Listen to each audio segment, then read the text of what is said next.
Convido a todos a abrirem o livro de Apocalipse, capítulo 5. Aos segundos domingos do mês, nós temos visto o livro de Apocalipse. Apocalipse, capítulo 5. Último livro da Bíblia, capítulo 5. Vi na mão direita daquele que estava sentado no trono um livro, escrito por dentro e por fora, de todo selado com 7 selos. Vi também um anjo forte que proclamava em grande voz: quem é digno de abrir o livro e de lhe desatar os selos? Ora, nem no céu, nem sobre a terra, nem debaixo da terra, ninguém podia abrir o livro, nem mesmo olhar para ele. E eu chorava muito, porque ninguém foi achado digno de abrir o livro, nem mesmo de olhar para ele. Todavia, um dos anciãos me disse: não chores.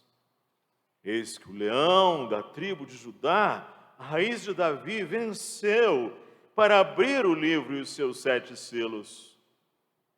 Então vi no meio do trono e dos 4 seres viventes, e entre os anciãos, de pé, um cordeiro, como tendo sido morto. Ele tinha 7 chifres, bem como 7 olhos, que são os 7 Espíritos de Deus enviados por toda a terra. Veio, pois, e tomou o livro da mão direita daquele que estava sentado no trono. E quando tomou o livro, os 4 seres viventes e os 24 anciãos prostraram-se diante do Cordeiro, tendo cada um deles uma harpa e taças de ouro cheias de incenso, que são as orações dos santos. E entoavam um novo cântico, dizendo: digno és de tomar o livro e de abrir os selos, porque foste morto e com o teu sangue compraste para Deus os que procedem de toda tribo, língua, povo e nação, e para o nosso Deus os constituíste reino e sacerdotes, e reinarão sobre a terra. Vi e ouvi uma voz de muitos anjos ao redor do trono, dos seres viventes e dos anciãos, cujo número era de milhões e milhares de milhares, proclamando em grande voz: digno é o Cordeiro que foi morto, de receber o poder e riqueza e sabedoria e força e honra e glória e louvor. Então ouvi que toda criatura que há no céu e sobre a terra, debaixo da terra e sobre o mar, e tudo que neles há, estava dizendo: àquele que está sentado no trono e ao Cordeiro, seja o louvor e a honra e a glória e o domínio pelos séculos dos séculos. E os 4 seres viventes respondiam: amém. Também os anciãos prostraram-se e adoraram. Quem tirou a primeira selfie foi Narciso. Narciso foi um personagem da mitologia grega. Ele vinha fugindo de Eco, o que já significa que ele não conseguia amar uma pessoa diferente dele. Então chegou-se à beira de um rio, foi beber água, e ele viu estampada na malha d'água do rio uma fisionomia, e impressionou-se. Que ser maravilhoso é esse, que ser encantador é este. Apaixonou-se pela imagem. Encantou-se por ela. Ficou ali, encantado. Os gritos de Eco não lhe chegavam ao ouvido.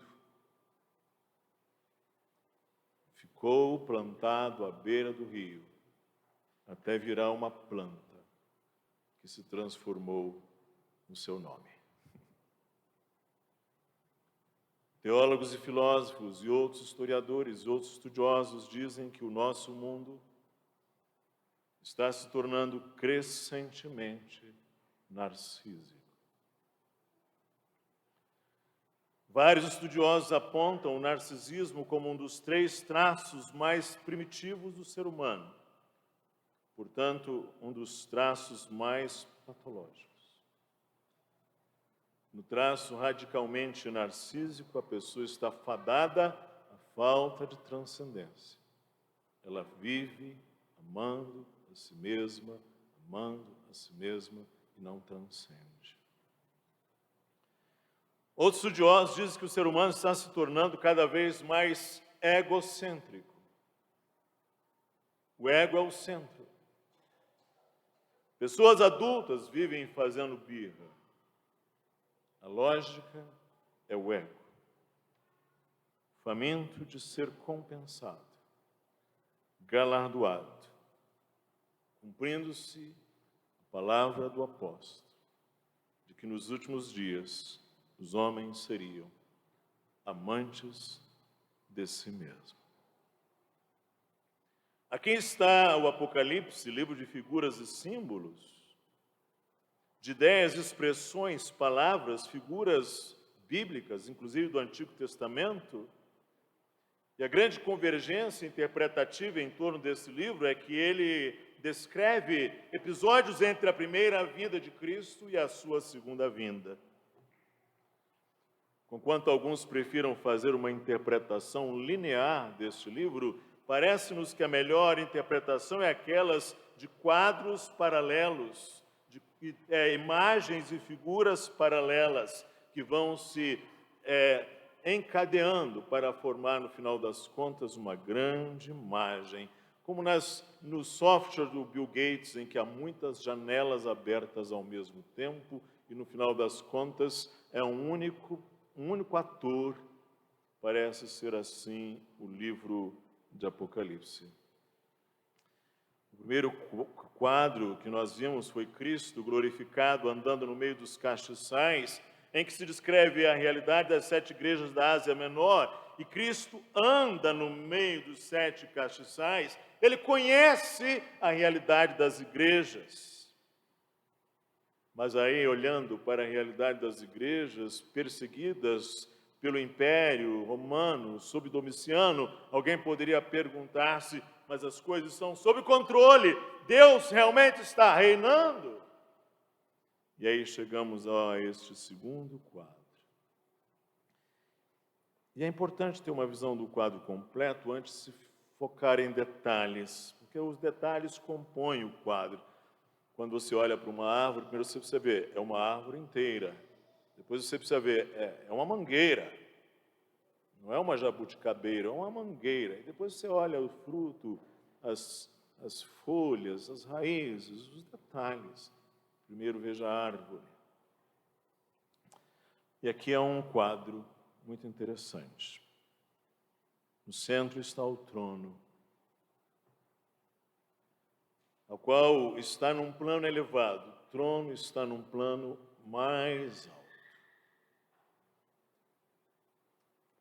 Como que se, para chegar lá, se sobe por degraus. No centro do trono está sentado o Pai. Ele é glorioso, como faiscante diamante branco, a aparência do sárdio, e ao redor há um arco-íris de esmeralda.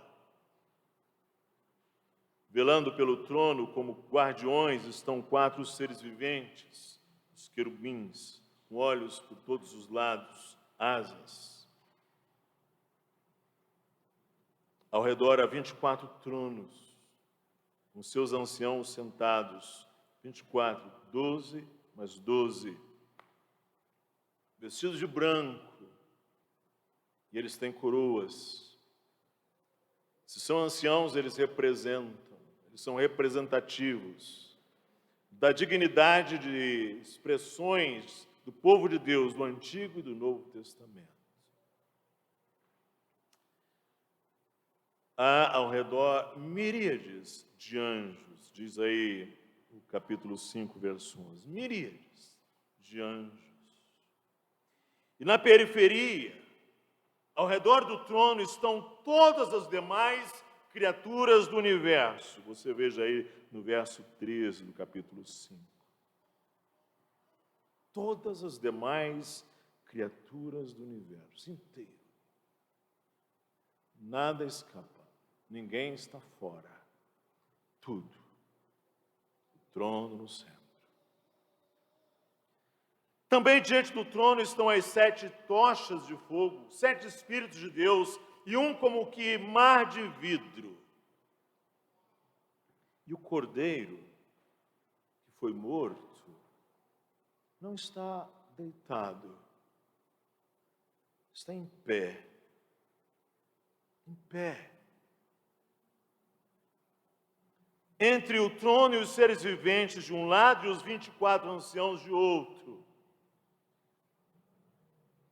Mas o Cordeiro mais tarde caminha para o trono, diz o verso 7, e assenta-se nele, ao lado do Pai. Esta é a primeira lição aqui. O trono está no centro de tudo. O universo governado pelo trono, o trono governa tudo e é preciso ter essa visão no coração. E todo o universo oferece cânticos de louvor como uma resposta apropriada à glória e às obras de Deus. No capítulo 4, que nós vimos mês passado, chamado de Cântico da Criação. E no capítulo 5, que é o que vemos hoje, o Cântico da Redenção, ou Cântico da Recriação. E aí agora João vê um livro na mão do que estava sentado no trono. Os versos de 1 a 4. Um livro fechado, é um rolo, não é um livro como esse, é um pergaminho,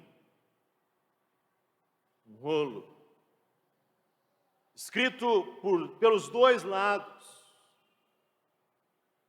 Mas curiosamente, um livro deve ser aberto, o livro deve ser lido, mas o livro está fechado, ele está selado, 7 selos. São os propósitos de redenção, de governo, de juízo de Deus. E a cada momento em que um selo for aberto, haverá sim uma expressão deste propósito de Deus sendo demonstrado. Cada hora que se abre um selo, é como se você pudesse ler uma parte, e aí é o que vai acontecer nos capítulos seguintes. O plano de Deus e o destino do mundo estão aqui escritos. Estão escritos na plenitude deste livro, em que não há nada, não há área em branco, ele está escrito por dentro e por fora.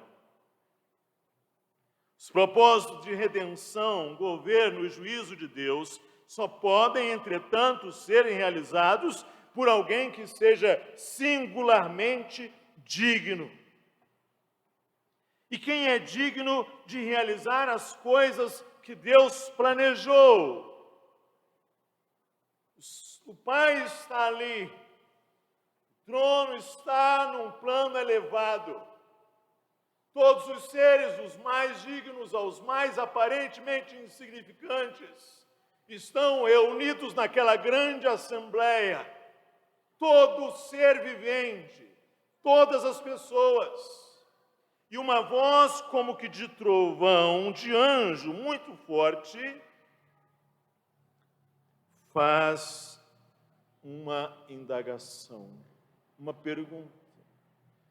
Uma pergunta que chega aos ouvidos, aos tímpanos de todos quantos ali estão. Todos. quem é digno de abrir o livro e de lhe desatar os selos? E não houve resposta. Pergunta que calou fundo, sem resposta. Ninguém. Eu, João, chorava muito porque ninguém foi achado digno de abrir o livro, nem mesmo de olhar para ele. Ninguém. Nem você, muito menos eu. Ninguém.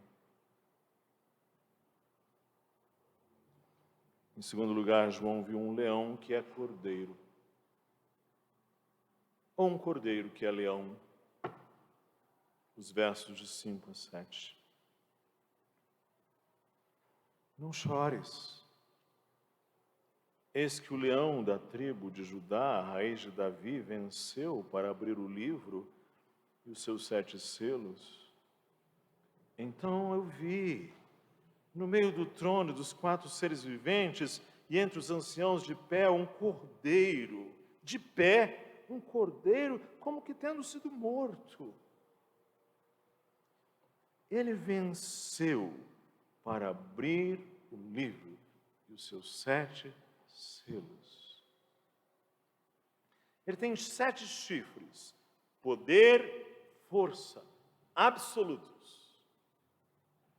Ele tem 7 olhos, 7 Espíritos de Deus, plena sabedoria, pleno conhecimento. E esse cordeiro, primeiro o anjo diz, o leão da tribo de Judá, e João viu o cordeiro. E esse cordeiro humilde faz a sua marcha triunfal no verso 7. Ele vai ali, ele vai humilde, mas vencedor. Esse guerreiro triunfante, ele é que é celebrado nas batalhas. Ele vai ali com as expressões dos cravos nas suas mãos, do seu lado ferido. Ele vai humilde como aquele que um dia entrou em Jerusalém e o povo dizia, bendito que vem, hosana o que vem, em nome do Senhor. E ele vai humilde, mas vitorioso, pleno, digno.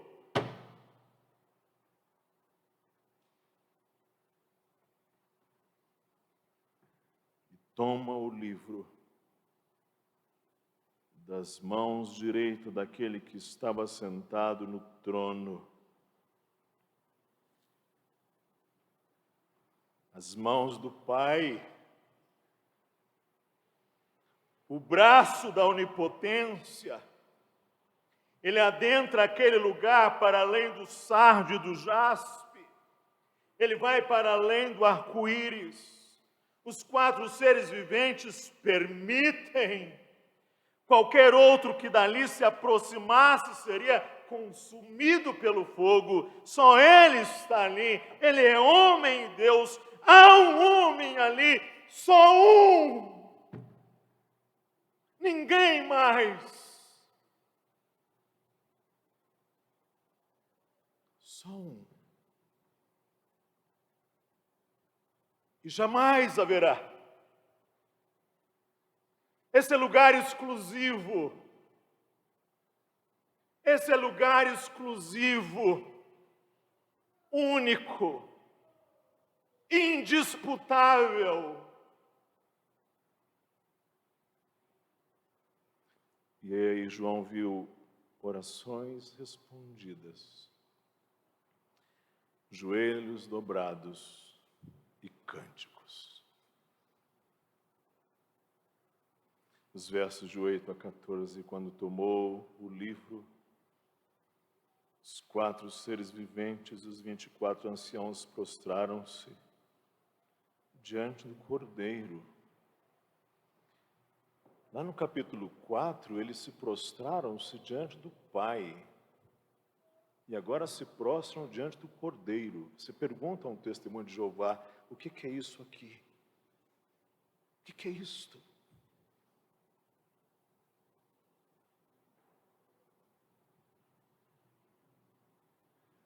Diante do Cordeiro, eles se prostram.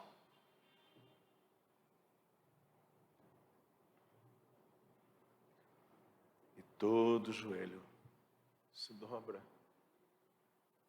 Todos os grandes imperadores e reis e generais, todo filósofo, todo poderoso, todo teólogo e pastor, Maria, Paulo, Davi, Abraão e Daniel, e também todo ser mais aparentemente insignificante. E o que se tem é cântico. Verso 9. Eles entoavam um novo cântico, dizendo: digno és de tomar o livro, de abrir-lhes os selos, porque foste morto e com o teu sangue compraste para Deus os que procedem de toda tribo, língua, povo e nação, e para o nosso Deus os constituíste reino e sacerdotes, e reinarão sobre a terra. E viu uma voz, muitos anjos, milhões de milhões e milhares de milhares, proclamando em grande voz: digno é o Cordeiro que foi morto de receber o poder e riqueza e sabedoria e força e honra e glória e louvor. E ninguém escapa. Toda criatura que há no céu e sobre a terra e debaixo da terra confessa: aquele que está sentado no trono e ao Cordeiro seja o louvor e a honra e a glória e o domínio pelos séculos dos séculos. E os 4 seres viventes respondem: amém. Também os anciãos prostraram-se e adoraram. Há um fundamento que oferece credenciais ao Cordeiro. Ele foi morto e com o sangue ele comprou. E a visão se fecha com os mais nobres fazendo aqueles 2 verbos que expressam adoração. Porque a adoração é interna, mas é também culto, é também externa. Os magos fizeram. Os magos vieram, prostraram-se e adoraram. Satanás sabe disso, por isso ele disse a Jesus: tudo isso te darei se prostrado me adorares. Os anciãos prostraram-se e adoraram. Você que ouve a palavra de Deus nesta manhã, você que vai nos ouvir após, tome consciência disto. O trono está no centro de tudo. O universo governado pelo trono. Se Deus não governar alguma coisa, então Ele não é Deus. Eu preciso ter essa lição no coração. E quem é digno de realizar as coisas que Deus planejou? Os propósitos de redenção, o governo e juízo de Deus, o plano de Deus, o destino do mundo, os propósitos de redenção, de governo, de juízo, só podem ser realizados por meio de alguém que seja singularmente digno, e um só é digno, um só eternamente, ninguém mais, nunca mais é um lugar exclusivo. Digno é apenas Ele. E no ponto mais alto, no lugar de maior glória e autoridade, está um homem Deus. E se você é um antissemita, saiba, é um homem judeu ressuscitado.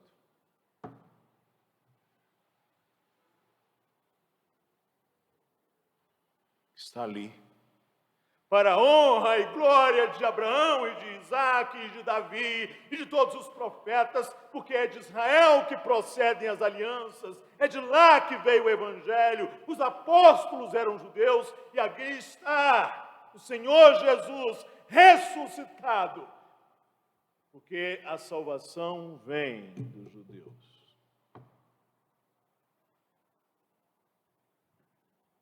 No ponto mais alto,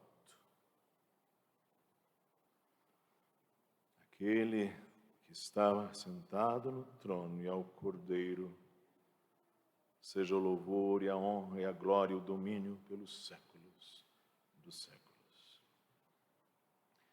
Quero terminar trazendo 3 aspectos para você. Primeiro,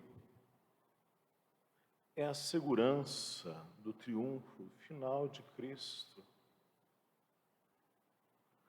A despeito das aparências, a despeito das circunstâncias, Cristo será vitorioso.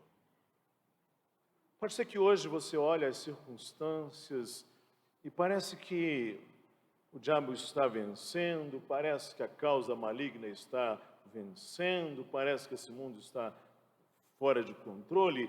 Pode parecer que esse mundo seja uma locomotiva sem maquinista, mas você está enganado.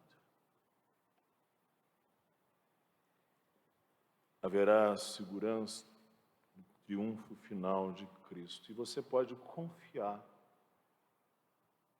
na soberania de Cristo. Soberano é aquele que está acima e submete todas as outras coisas. Um pastor batista britânico chamado Arthur Pink, ele disse assim, ele disse: nenhum movimento de qualquer astro, nenhum piscar de qualquer estrela, nenhuma tempestade, nenhum ato de qualquer criatura, nenhuma ação humana ou missão de anjos, nenhum dos atos de Satanás, nada em todo o vasto universo pode acontecer sem que faça parte do eterno propósito e governo de Deus. Ou Deus governa tudo, ou Deus não é Deus.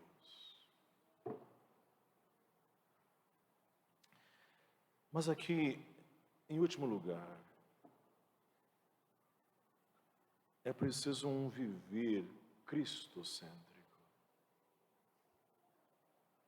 Um viver para a glória de Cristo.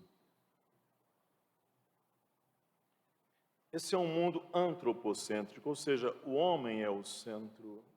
O homem, como disse o filósofo grego, o homem que é a medida de todas as coisas. Esse é um mundo egocêntrico. O ego é o centro.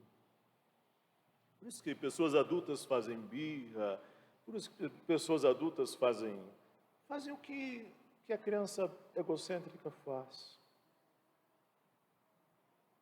É preciso uma revolução copérnica, virar o mundo de ponta cabeça. Não é o seu ego, é o trono. Não é você, é Cristo centro. Conversão é virar o mundo de ponta a cabeça. É orbitar em torno do trono onde está assentado o crucificado. Uma vida cristocêntrica. Um viver cristocêntrico. Cultos cristocêntricos. Relacionamentos cristocêntricos. Uma carreira profissional cristocêntrica. um casamento cristocêntrico, uma família cristocêntrica, uma igreja cristocêntrica. Isto é conversão. Você já se converteu?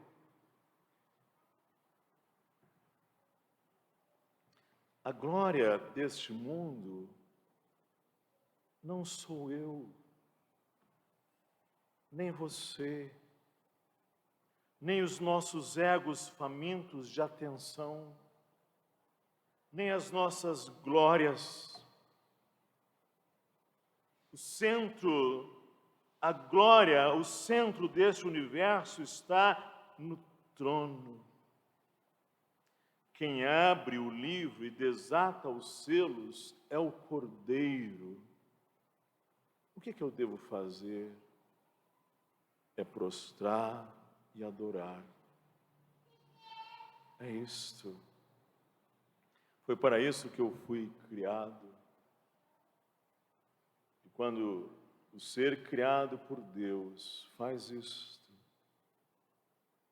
ele vira esse mundo de cabeça para baixo, ele converte. Não é mais ele o centro absoluto de toda a glória, o ego, ele, o trono. É aí que ele chega em casa, irmãos.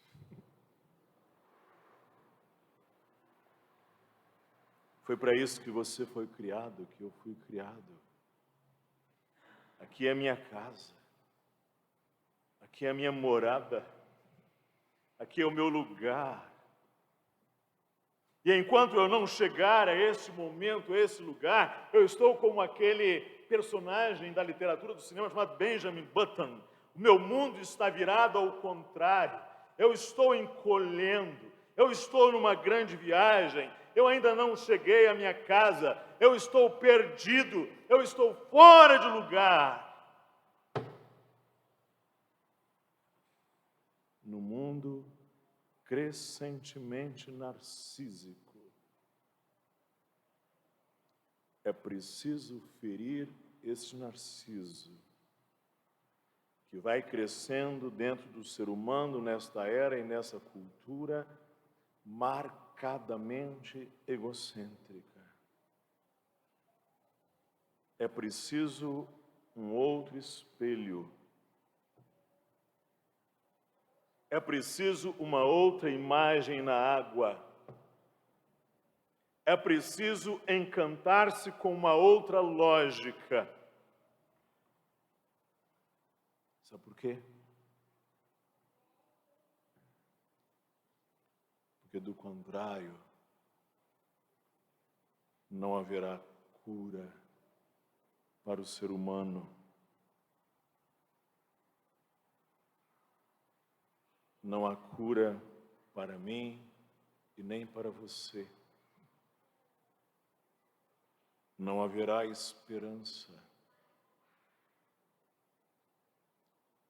se nós não quebrarmos essa imagem e adorarmos a Cristo. Não haverá esperança. E nós estaremos fadados à falta de transcendência. O mundo que estamos vivendo é um mundo crescentemente sem transcendências.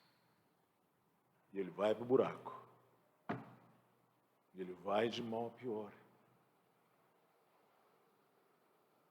Porque não há cura sem que eu ame o outro.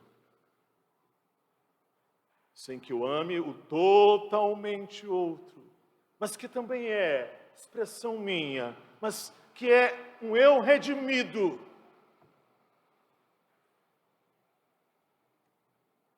É preciso amar a Ele. Aí nós curamos. Nós somos salvos. Somos resgatados.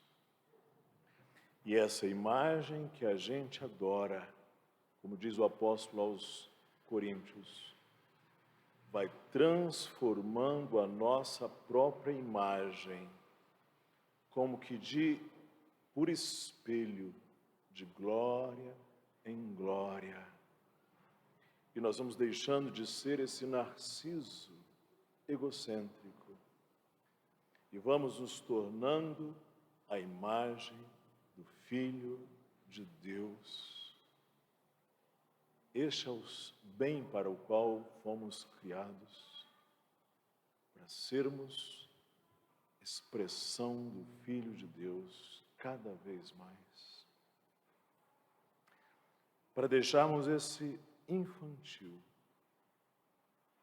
esse menino que o primitivismo da nossa queda nos legou, você precisa pedir a Deus graça para converter o seu mundo de ponta cabeça.